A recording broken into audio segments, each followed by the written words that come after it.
Hello! What's up? Thanks for being here. Thanks for joining Common Censor. This is Eleanor Goldfield. Hello. And I'm Lee Camp. And together, we make the... I don't know where that's going. The used cars. Yeah, that's what it sounded like. Or like a morning show. Yeah, like a morning show. Hey! And you get us together, and then it gets pretty crazy. So let's get into... We got MLK Day coming up, Martin Luther King Day. And I will never stop covering this story because I feel people still don't know it. And I'll get into more of the details on that in a moment. But the fact on this MLK Day, I think it's important to remember that in the only trial ever held on the assassination of Martin Luther King in 1999, a jury, after hearing from 70 witnesses, found that it was not James Earl Ray, who we were told killed MLK, and James Earl Ray always insisted he was innocent. It was a combination of a former Memphis police officer named Lloyd Jowers, who owned a bar and grill at that point from which the shot was fired, and government agencies, quote unquote, including the Memphis police, but also going higher up to the FBI. And so you brought this to my attention, and I think we should show people this. Because this was from last MLK Day, obviously, because we're recording this before MLK Day 2023. So this is from last year. The FBI tweeted, which official FBI account. Official. This was before the blue check mark meant nothing. So this is actually the FBI. This is before the blue check mark now means I paid $8. Yeah. So it says, Dr. Martin Luther King Jr. once said, quote, "Life's most persistent and urgent question is, what are you doing for others?" End quote. This MLK Day and every day, the FBI remains dedicated to service and committed to protecting our communities. As I told Jackie Lookman when I was speaking to her earlier today, it's difficult to read that without both laughing and vomiting simultaneously. I just... Okay. Like literally the FBI, Hoover, was involved in making sure Martin Luther King was killed. And even before then. Before what? Even before he was killed, the FBI was doing things like sending him letters telling him to commit suicide, sending supposed evidence to his wife, Coretta Scott King, of his infidelity. And this was the FBI. The FBI, and outside of Dr. Martin Luther King Jr., they, I mean, if you just look up COINTELPRO, I'm assuming that a lot of folks watching this are already familiar with it. It was the goal of COINTELPRO to destroy Black liberation movements, whether that be the Black Panthers or people like Dr. King, also AIM, American Indian Movement, also anti-war activists. Like, it was their goal to break this shit apart, and they were pretty fucking successful. And so the very twisted, despicable fucking irony of that tweet, and I will say that last year when that tweet was sent, there was the internets did not remain quiet. There were others on the internet that were not fans of this tweet. Yeah. But I think was it the CIA who tweeted out that Harriet Tubman was essentially it wasn't a tweet. They put up a fucking statue. Statue. Yeah, CIA has a saying statue. She was like the first CIA operative. Of how she was a CIA operative before the CIA existed. But this is how the CIA would behave. Right. And they would have been on Harriet Tubman's side. Like, are you fucking kidding me? What? Yeah. So I wanted to share this. And also maybe everybody can be great because anybody can serve. And if you are great, we'll kill you. Well, it also they left that part out of the. Also, of course, and I'd also like to hear from you guys. What do you think the FBI is going to tweet out this MLK Day? Yeah.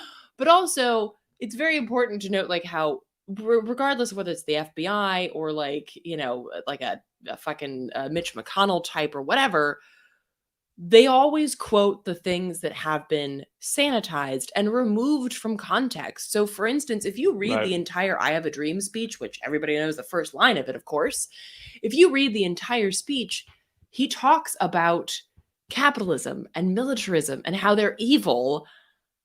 Why isn't that in our history books? And why isn't the fucking FBI tweeting out about like how evil militarism is and how evil capitalism is? Well, and his three things really switched him from someone who was being arrested. He was regularly being arrested, right? To someone who needed to be assassinated in the view of the government. One was shifting to aligning with poor white people and saying we should all get together and fight for, better treatment. Yeah. Fight against this class structure that is destroying your lives. So he was uniting black and white people. That changed. And then also in the final year of his life was when he started commenting on capitalism and commenting on the Vietnam War. That was his last year of life. So those three things were really the three things that did him in. Yeah. And as I think as you've talked about before, and as people have pointed out for quite some time, he wasn't killed until he started making the connections between the Vietnam War, but looking at things through that like class lens. And I mean, to be honest, he had, I'd say, leftist or socialist leanings his entire career. There's letters from him to Coretta Scott when they're not married yet.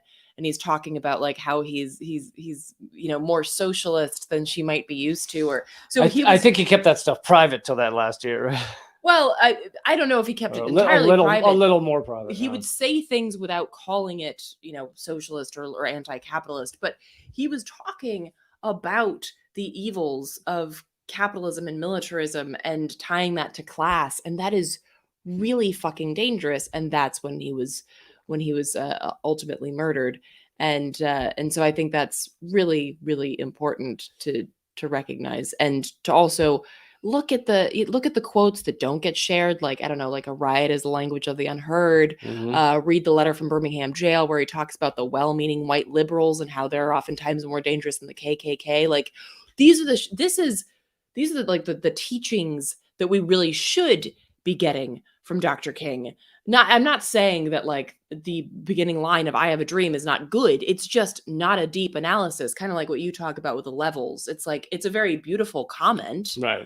But it's not a deeper analysis. It's if it's some shit that Nancy Pelosi can say, not just Nancy Pelosi, not some shit that you are getting anything from. Not just Nancy Pelosi, but other Republicans can get up there and go, look, I have a dream where we all get along too. Okay. I like that.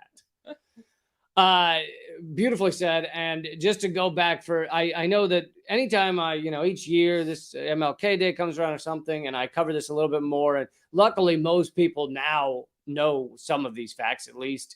But I still, for those who are new to the understanding that MLK was not killed by James Earl Ray, I just wanted to quickly show one article on it, although there are many. But so now this is from a black-owned New York newspaper called Amsterdam News, that because there is coverage in the New York Times in 1999. However, it's like one tiny paragraph on page, D24. Sorry. One tiny paragraph that admits that in this civil suit in 1999, the U.S. government was found guilty of assassinating Martin Luther King. His family also believed that James Earl Ray was not the killer. In 1999, Lloyd Jowers and others, including government agencies, were tried before a Shelby County, Tennessee 30th Judicial District Circuit Court on the charge of conspiring to kill King. Jowers had been a Memphis police officer, but then owned a grill that was directly opposite King's hotel room. And Lloyd Jowers, who at that point was 90-some years old and was dying, so he had nothing to lose by telling the truth, said that he didn't take the shot. It was a current Memphis police officer that took the shot, but he took the gun from that officer, brought it into his grill through the back door, and broke the gun apart. And a waitress who was also his mistress or something, eventually, although she was scared at first, but eventually testified that she saw him break down the gun that shot King.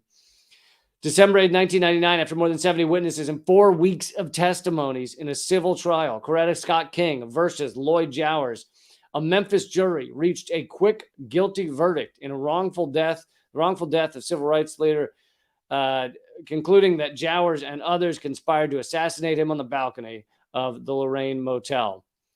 And there's the abundant evidence of major high-level conspiracy of the assassination of my husband, Martin Luther King Jr.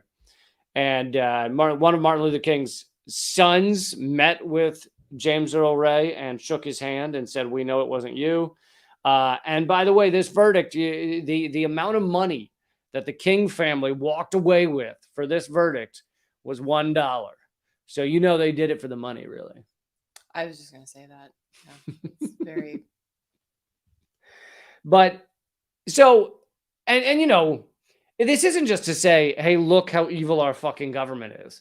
It also is to say, look how little respect our media, our politicians, our so-called leaders at various levels have for you, for us, for all of us, to never reveal this, to cover it up, to act like it doesn't exist, to continue to act as if James Earl Ray was the killer of MLK, which is ridiculous. And they do that to this day. They continue to pretend as if that's the truth. And they have no respect for any of us to that they, lie to us. Even now, even when all the main players are dead or in diapers. And I interviewed Dr. William Pepper. I know it's unfortunate. It's unfortunate. Dr. Pepper, it's unfortunate. His name is Dr. Pepper. It's not unfortunate. It's amazing. I will never forget this man's name. I would prefer his name were Mr. Pibb. Dr. William Pepper, who was the lawyer for Coretta Scott King in that trial in 1999, but he also has spent his career. He knew Martin Luther King, and he also has spent his career since King's death basically focusing on the truth behind King's death. And there's a great book on it called The Plot to Kill King, and I interviewed him for Unredacted Tonight. If that video still exists, maybe somewhere on Odyssey, right? I think it's still up on odyssey.com, ODYSE.com, but I'm not positive. Anyway, little fun MLK Day trivia for the next time you're playing Jeopardy. Yeah, and look out for the bullshit to fly on Monday, everyone. The bullshit to fly. Get ready for a deluge of bullshit. So, shall we move on to Sweden? Do you feel like talking about Sweden? Always. The funny thing is that you've actually read this article and I have not. True, but I'll read a couple quotes from it. But I am the resident Swede, so... Yes. So, for those who don't know, Eleanor is half Swedish, half North Kakalakian. Which is also always funny when I say it, because I'm like, how can you be like half of a nation state? But no. I am a Nordic Jew by culture, and by nation state bureaucracy, I'm a Swedish American. Nation state bureaucracy. More specifically, a North Kakalakian. Which, I like that. I like the sound of that. North Kakalaki. All right. I'm glad I just handed it over to you. Has a little sing-songiness to it. So, Sweden, well, before I show that, let me give some real quick background that, as you know, proxy war going on in Ukraine. The U.S. is using that to do a multitude of things, sanctions, deindustrializing Europe, forcing many European countries back into kind of a vassal system underneath the United States, Germany and France being the two biggest, maybe economically speaking. Sweden has long stayed out of NATO because they rightly understood that NATO is a war-making body. It creates wars. It, just to give one example, obliterated Libya at the behest of the United States and France, and it is not a peaceful entity. So Sweden, until recently, understood to some degree that they didn't want to be involved in this war-making body. Now, they have been either pressured or they're just that dumb. I think you would probably say that dumb. That they have agreed to join NATO. So now all that is left is that the NATO members have to agree that Sweden will join NATO and become part of this quick sprint. quick sprint towards World War III, in which alliances spiral out of control and create a world war, as they did in World War I. And so they've agreed to it. All that's left is NATO members have to agree to it. Turkey has said, oh, they're the ones that are really on the edge. And they say, well, do it as long as you do A, B, C, D. And they listed all these things Sweden has to do. And as Sweden claims, they keep moving the goalposts. So now that's a good... let me read this and then you can give your thoughts, because I want you to know what's in the article. So title: Sweden hustled in a military pact with the U.S. The U.S. and NATO assumed that it would be easy to convince Turkey to let Sweden enter NATO. The Biden administration's efforts to put a fast track on Sweden's accession as a NATO member petered out as Turkey balked, exercising its prerogative to withhold approval unless its conditions regarding Stockholm's past dalliance nice with Kurdish separatist elements is fully addressed. Biden and NATO Secretary General Jens Stoltenberg, do you want to pronounce it differently? No. Assumed that all that was needed was a face-saving formula to pander to Erdogan's vanity. Sweden Prime Minister, you pronounce it, finally took the exit route, saying on Sunday in exasperation that Turkey has confirmed that we have done what we said we would do, but it also says that it wants things that we can't, that we don't want to give it. So that means for now, Sweden is not joining NATO. However, there's a caveat. Sweden's defense minister announced on Monday that negotiations have begun for a bilateral security pact with Washington, so-called Defense Cooperation Agreement, which makes it possible for U.S. troops to operate in Sweden. As the defense minister put it, it could entail storage of military supplies, investments in infrastructure to enable support and the legal status of American troops in Sweden. The negotiations are started because Sweden is on its way of becoming an ally of the U.S. through NATO membership. All right, I feel like I just pulled the Teddy Ruxpin string, and now... The what? Go. What's a Teddy Ruxpin string? It's a talking teddy bear. You pull a string and he talks. It's from the 80s. Oh, okay. I didn't have teddy bears in the 80s. Not like I did. I had stuffed tigers instead. Anyway. So sorry, I'm just going to reread this because I was reading something else when you were reading this. You got bored with me. No, I didn't. I wanted to support. I wanted to yes and. Okay. To your bit. I like it. Okay. He talks about what it could entail in Sweden, which is a lot of shit. Yes. So let me just backpedal a little bit to talk about how recently the foreign minister, Tobias Billström, said in November, he was on Turkish television talking about like how much they want to join NATO and how great Turkey is. Literally talked about how great Turkish democracy is. I'm not fucking kidding you. He also has refused to criticize Turkey's bombardment of northern Syria and Iraq.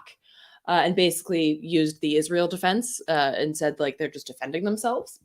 And this is like he was talking about what Sweden would be willing to do, and he said, "So how large of a dildo would you be willing to take the ass for by Turkey?" So yes, there are Kurdish refugees in Sweden, and previously Ulf Kristersson has said that he can't go against, as much as he would like to, that's my emphasis, he can't go against Sweden or international law and just hand over refugees to Turkey because that would make sense. That's just a step too far.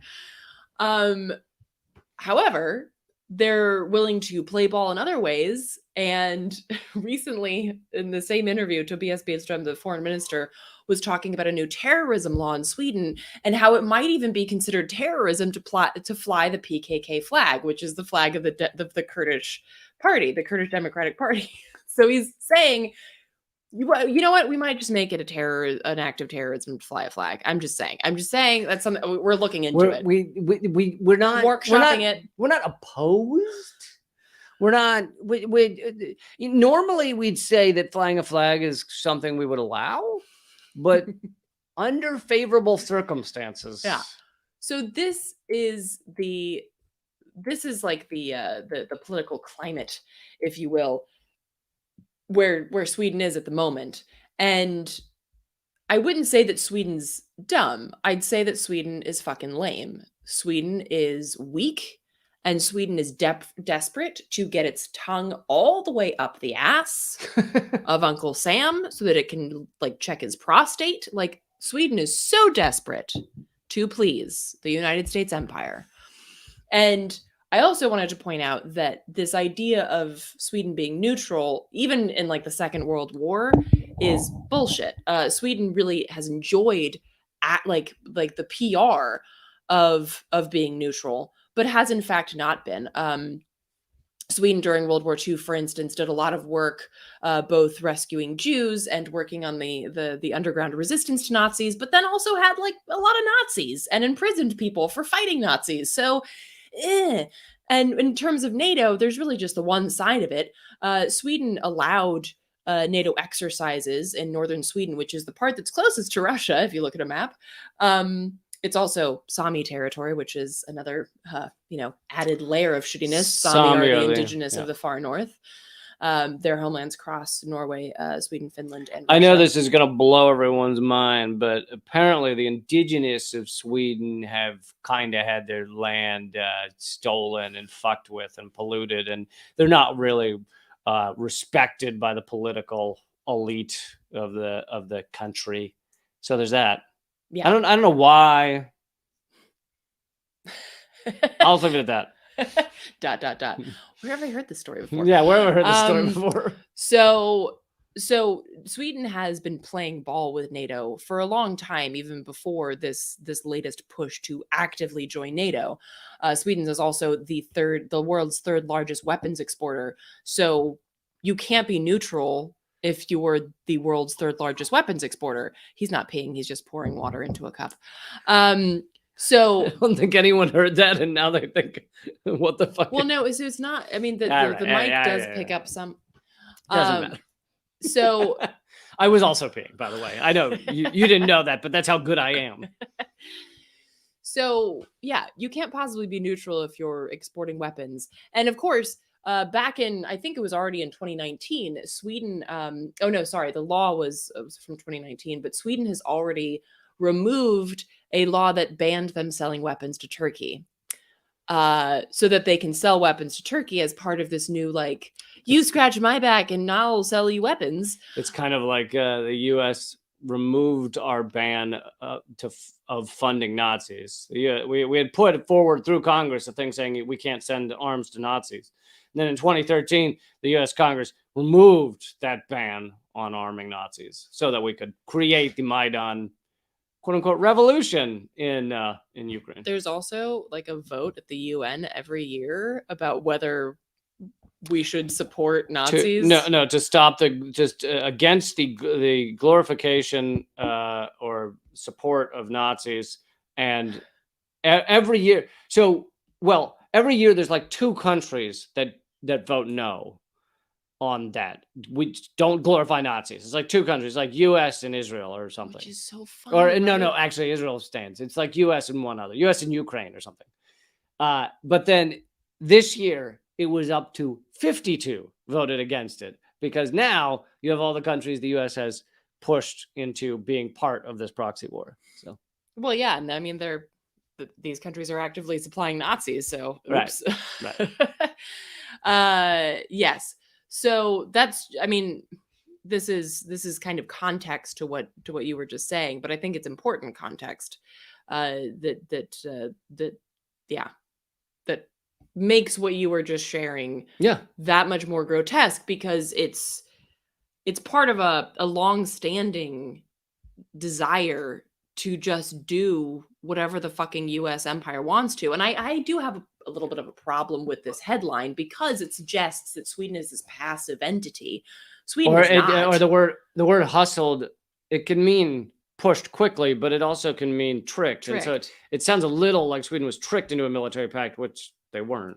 No, Sweden is a very active, and I think this is also part of the PR. And I'm not saying that whoever, where is this from? People's Dispatch. I don't think that they meant to make it sound like, oh, poor Sweden. But it comes across that way. And I think, unfortunately, even if it's subconscious, it might be part of the PR campaign that, oh, Sweden's been neutral and, oh, Sweden's this like socialist paradise. So they couldn't possibly be that bad. No, it really is that bad. Sweden is run by basically a fascist coalition at this point. There's the literal fascist party, but this guy that you see in the picture that looks like a little penis with a hairpiece on, standing next to Erdogan. That Ulf Kristersson has made a career of selling off publicly owned, state-owned entities and buildings and things like that, so that he can make a quick buck. He is like the perfect picture of a capitalist crook, and that is who leads the country of Sweden right now. So, really, not any of this like, oh, poor Sweden, or Sweden's this cool place that just happens to be in an awkward position. No. Absolutely. So. I'm moving through topics a little quicker today because I want to get to all these because they're all important. And so rolling through the topics. Thanks everybody for being here. Please make sure you hit subscribe and follow. If you're a Rumble, it's follow, not subscribe. Every place has to have their own word. And click those things and click thumbs up, please, everybody, because it actually makes a difference with all these goddamn algorithms. Oh, Al is always fucking got my goat. What does got my goat mean? I'm sorry, you wanted to get he literally stole my goat. I had a goat. Al came by, no goat. Boy, what is there a guy that actually used that literally? Is there one literal chance where he fucking got my goat? What do you mean? He like insulted you? No, he stole the goat. All right. Does it mean stole my goat, or that he like manhandled your goat? Which also well, when you say someone manhandled your goat, that is a whole other thing. that involves a grundle. So I like that we're doing this with this headline on the screen. I'm sorry. So I want to move on to this is about action for Palestine and the people that are fighting back against it. And this actually, I know the headline doesn't look like it. This is actually a good news story once you hear some of the details. But people are in court fighting this week for taking direct action for Palestine. 2 trials are starting this week of people who took direct action against Israeli arms company, Elbit Systems. Elbit supplies the majority of drones that the Israeli military used to murder Palestinians. And I actually just talked about Elbit Systems on the latest Most Censored News, which you can watch at youtube.com/behind the headlines. But they are a horrific company, and they own, they now have like 80% of Israel's arms manufacturing comes from Elbit Systems or something like that. So this week, the case of 2 people who blocked the doorway of Elbit's London office is underway. This protest was one of a series of disruptive actions that eventually contributed to the closure of Elbit's London headquarters. So it actually worked. Shit, I forgot to go live on Rockfin. It actually worked, and they successfully closed one of Elbit Systems' factories, which is pretty awesome. And this is being done by Palestine Action. That's the organization. And at the same time, the trial of 3 people who were arrested close to Elbit's premises in Leicestershire. I don't know how the Brits pronounce it. Leicester Square. Has also begun. Police charge them with carrying items that could be used to cause damage. Oh my God! I immediately thought of George Carlin. You could beat someone to death with the Sunday New York Times if you try hard enough.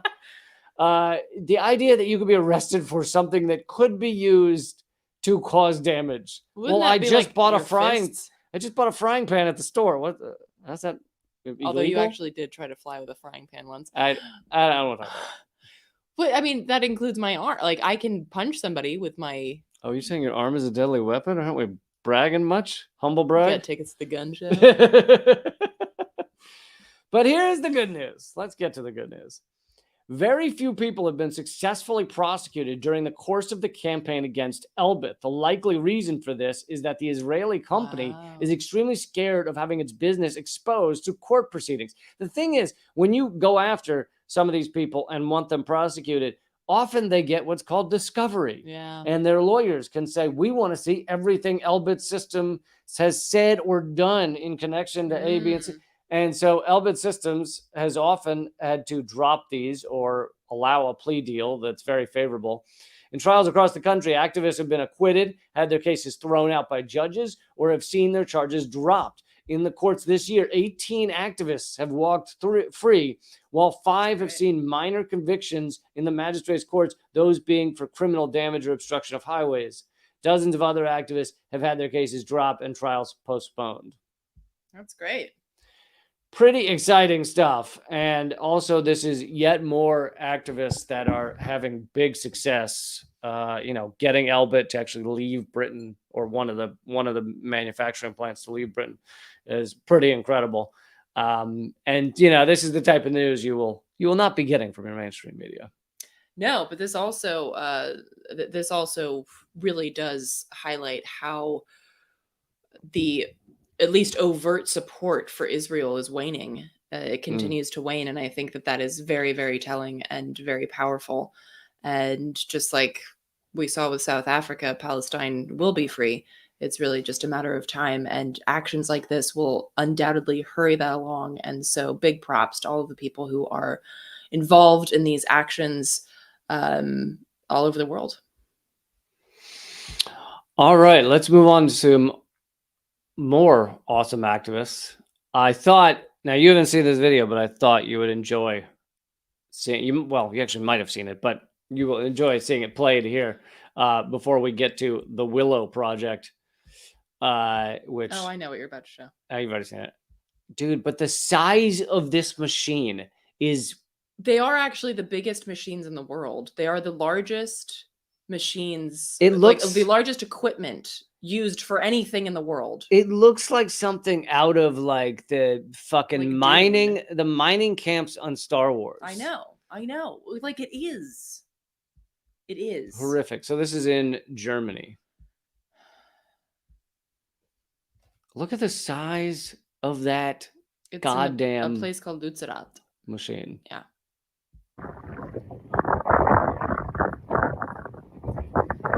What the flying fuck?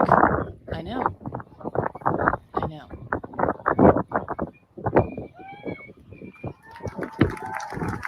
I think they're clapping because they stopped it. Yeah. So the activists successfully got it stopped. But it is so it's a massive mining machine. Yeah. That just tears the earth apart.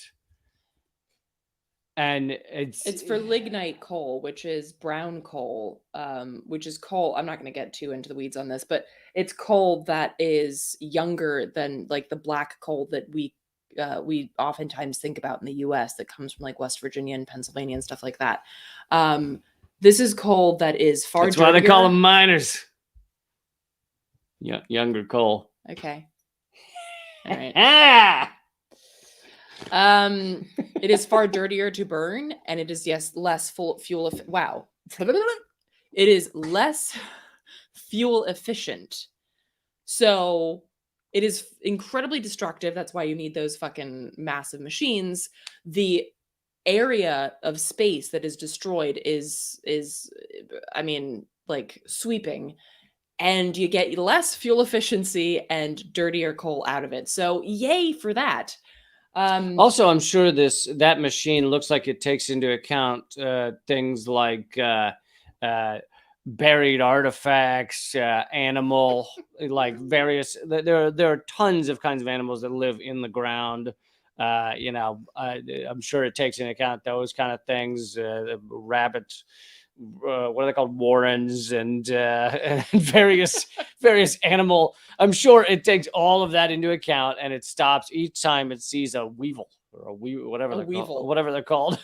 So, so what's going on right now? What you're seeing is part of a push to protect Lützerath, and I'm sorry if I'm saying that wrong, but Lützerath is a small hamlet. I was going to say town, but then I Googled it and it's a hamlet, which I don't even know what the fuck the difference is. I'll say this, adorbs. Hamlet. Yes. And Germany is filled with these fucking adorable little hamlets, but Not as many as you would like, because literally they are being bulldozed for mining. And so isn't Hamburger also in Germany? In their town? there's Hamburg. Right, Hamburg. So is that where hamburgers came from? And then there's Hamlets. So everything, they're just naming everything out of pork products after pork. Oh, it's beef, I guess. Yeah, Why is so the word ham and hamburger? Okay, you're asking far too many questions that I don't have the answer to. So, in the interest of me not seeming stupid, or you not seeming stupid, I'm not sure which one, I'm going to move on. Lützerath is considered to be one of the last places on the chop block to expand mining operations in Germany, when they've promised to start phasing out coal, which you might ask, how the fuck are those two not mutually exclusive? Of course, they are mutually exclusive. Germany is not phasing out coal, particularly not now that their energy connection that the US has to bombed Russia their pipeline is tenuous at best. So basically, they are planning on destroying this hamlet for the sake of coal, of brown coal, lignite. And so this video that you're seeing here is taken from Lützerath. And if you follow Ende Gelände, which is the climate movement that's fighting this in Germany, then there's a lot of amazing footage and visuals. And apparently they just today posted on Instagram that 35,000 people from all over Germany have come to show solidarity with Lützerath, and which is probably far bigger than the actual population of Lützerath. So it's pretty fucking amazing that all of these people are coming to defend this town, and not just defend the town, but thereby make it clear that more coal mining is fucking insane and absolutely unacceptable. And so this is very good news. And although there's been a lot of arrests and there's been a lot of fighting that's been going on, I'd recommend people follow Ende Gelände if I will write down how to spell that. Okay. And Eleanor's film has been played in various places in Germany. Her film is called Hard Road of Hope, and it's not about Germany. It's about coal mining in West Virginia, and fracking as well, right? Mm-hmm. And so, but even though it's in West Virginia, as you can see, this is a global issue of destroying environments, destroying areas in order to get at the Black Death inside the ground. Well put. All right, shall we move to the Willow Project? Yeah, well, I hope you all have had your fill of good news, because it's all over now. So the Willow, excuse me, I think I just swallowed a piece of my own hair. See, if we had a producer on this show, they would have made sure that didn't happen. They would have been on it. They would have been they would have dove in front of the hair, the offending hair, grabbed onto it like a Secret Service taking a bullet. Okay, so basically, ConocoPhillips, one of those lovely oil companies, massive oil. It's also Alaska's largest crude oil producer, so that's a feather in their cap. So it is planning right now something called the Willow Project, which, if approved, it will be the single largest oil extraction project on U.S. federal land. Wow, that seems like a great idea to do something like that right now. If now's not the time, I don't know when is. Right. Because first of all, these ecosystems, I mean, all ecosystems are fucking fragile, but the ecosystems in the Arctic are far more fragile because of the rapid warming of the planet. So the idea that you would go into these places and use them as a battering ram to extract more of the shit that's killing us all is the kind of fucked up, twisted Hollywood storyline that I I guess I'm not surprised, but I continue to be disgusted. The Willow You Project. have to. That's part of doing this work, because you've got to maintain your disgust. Yes. You can no longer be shocked, because it's tough to shock me anymore. But you need to keep being disgusted. It's making my eye twitch, so I think that means I'm disgusted. So the Willow Project would equal 287 million metric tons of carbon pollution, which is equivalent to 76 coal-fired power plants. Now, I love that the name of it either sounds like a wonderful, like willows blowing in the wind, or it sounds like a cute film with a little person. Dude, honestly, when I Googled Willow Project, the first thing that came up was just a bunch of links to the TV show. There's a TV show? There's a TV show about Willow. And I think the original Willow is in it, which, okay. But Val Kilmer's not in it, so I'm not interested. Even though he's not nearly as attractive now. But that, I mean, age comes to us all. That's fine.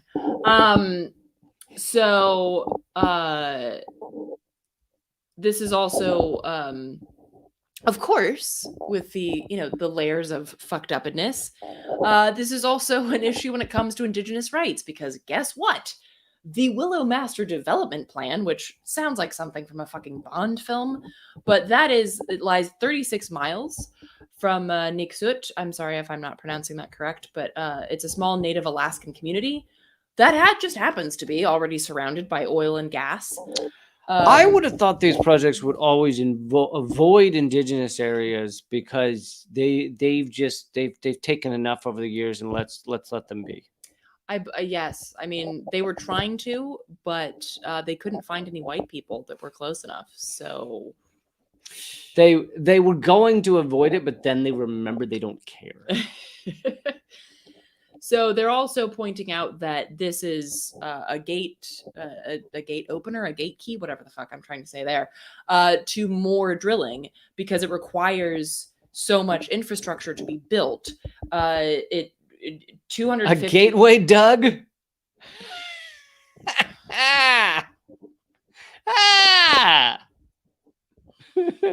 I'm killing it today. Oh god. At first I thought you read that, and I was like, shut up, they did not write that. And then I realized, no, of course they wouldn't, because they're not you. Because they're not idiots. Oh god. I really hope you can use that at some point. Oh, that's coming back. Okay, yeah. Good. I really hope so. So there's so much. I hate you so much. It's really an ongoing feat for Eleanor to continue any train of thought. It really is. Like oh god. It's like time.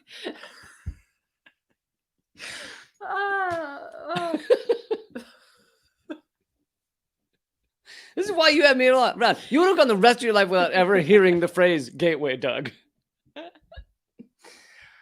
Oh god. All right. Anyway. So it would require 250 new wells and 5 new drill pads, a processing facility, hundreds of miles of pipelines, at least 1 airstrip, and a gravel mine, because why the fuck not? Oh, just an airstrip and a gravel mine. So it's a small procedure. It's just in and out. Right. Small procedure. So this, basically what folks are saying is that this would mean that, hey, well, since you've got the gravel mine and the airstrip and the pipelines, why not have more oil and gas or drilling projects in the Arctic? Because you've already built all this shit. So this project is horrific on its own, but as a potential for so much more destruction, it is just like there are no words to describe how atrocious this would be. So there are a bunch of different organizations that are working to combat this, but I would definitely recommend that you stay, that you keep your eyes and ears, not your ears open, because they're already, you keep your eyes open, your ears unclogged. Yes. Okay. Get the wax out of there for what's going on with the Willow Project, because this has to be stopped. And I know, don't sign a fucking petition, because you're going to get petitions and it doesn't matter. No one gives a fuck. Biden doesn't give a fuck that you signed a petition. This is like people. Could you imagine Biden coming out and being like, we were going to do this, $1 billion had already been spent on it, but I got a petition. Yeah. Turns out there are 27 Leslie people from Kentucky sent me a petition. There are 27 people in Eagle Butte who say they don't like this. Yeah. By the way, we'll keep talking about this topic, but we're also going to get to what the Fed chair had to say. That's goddamn insane. There's more coming. So join us at rumble.com/LeeCamp. That's rumble.com/LeeCamp. It's free to watch over there, and we're going to continue this live stream there. Rumble.com/LeeCamp. In the meantime, here's something to think about.